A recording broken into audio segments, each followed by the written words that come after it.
এই কবির আর কে আছে তারে ভিতরে পাঠাই দেও। স্যার ভিতরে তো এসে পড়েছি, এখন বসবো কি?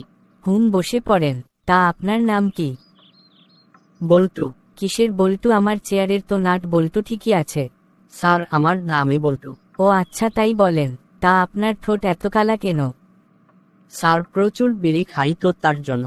আর বিড়িও কিনতে পারতেছি না, তাই ভাবলাম বিড়ি কোম্পানিতে চাকরি করলে আর বিড়ি কিনে খাইতে হবে না, তাই এই জায়গায় চাকরির জন্য ইন্টারভিউ দিতে আসলাম। ও তাই বলেন। আপনি যদি বিড়ি নিয়ে ছন্দ বলতে পারেন তাহলে চাকরি হবে। আচ্ছা স্যার, চেষ্টা করে দেখতে পারি।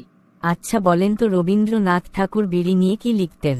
বিড়ি দাও মোরে বিড়ি দাও নীল গগনে আশার ভবনে, যত যাই হোক বিড়ি খাইতে যাব আমি বাহিরে। আর জীবন আনন্দ দাশ কি লিখতেন? তিনি লিখতেন আবার আসিব ফিরে টং দোকানের ভিড়ে, বিড়ি খাইতে এই বাংলায়। আর কাজী নজরুল ইসলাম কি লিখতেন?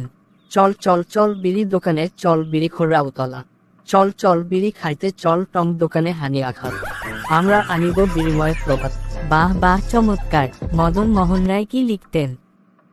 সকালে উঠে আমি মনে মনে বলি সারাদিন যেন আমি বিড়ি খেয়ে চলি, বিড়ি খাই গুরুজনে আমিও যেন সেই কাজ করি মনে মনে, তাই বন্ধু পাড়া প্রতিবেশী সকলে বিড়ি খায় মিলেমিশে। আর পল্লী কবি জসিম উদ্দিন কি লিখতেন? তুমি যাইবে ভাই যাইবে মোর সাথে মোড়ের দোকানটায়, গাছের ছায়ায় রাস্তার মোড়ে বিড়ি টানিব উদাসী মনে। বাহ বাহ, আপনার চাকরিটা মনে হয় হয়ে যাবে। আচ্ছা বলেন তো, কুসুম কুমার দাস কি লিখতেন? আমাদের দেশের সেই ছেলে হবে কবে কথায় না বড় হয়ে বড় বিড়িখোর হবে, মুখে বুকে বল ভেজে ভরা মন বিড়িখোর হতে হবে রে যার পণ। আর হুমায়ুন আহমেদ কি লিখতেন? বিড়িবিহীন পুরুষ লবণহীন তরকারির মতো। আর নেপালিয়ান ভুনা পাঠ কি লিখতেন? তোমরা আমাকে একটা বিড়িখোর বাবা দাও, আমি তোমাদেরকে বিড়িখোর সন্তান দিব। বাহ বাহ, চমৎকার। আর বিল গেটস কি লিখতেন? বিল গেটস বলতেন তোমার বাবা বিড়ি খায় না এটা তোমার ব্যর্থতা না, তোমার শ্বশুর বিড়ি খায় না এটা তোমার ব্যর্থতা। আর তাহেরি কি লিখেছে? পরিবেশটা সুন্দর না কোনো হইচই আছে, বিড়ি টানবো আপনারা টানবেন দিব নাকি, আমি কি কারো বিড়িতে হাত দিয়েছি, কারো বিড়ি কেড়ে নিয়েছি, তারপরও একদল লোক বলবে তাহেরি ভালো না, আমিও তো বলি আমি ভালো না, ভালো লইয়াই থাইকো।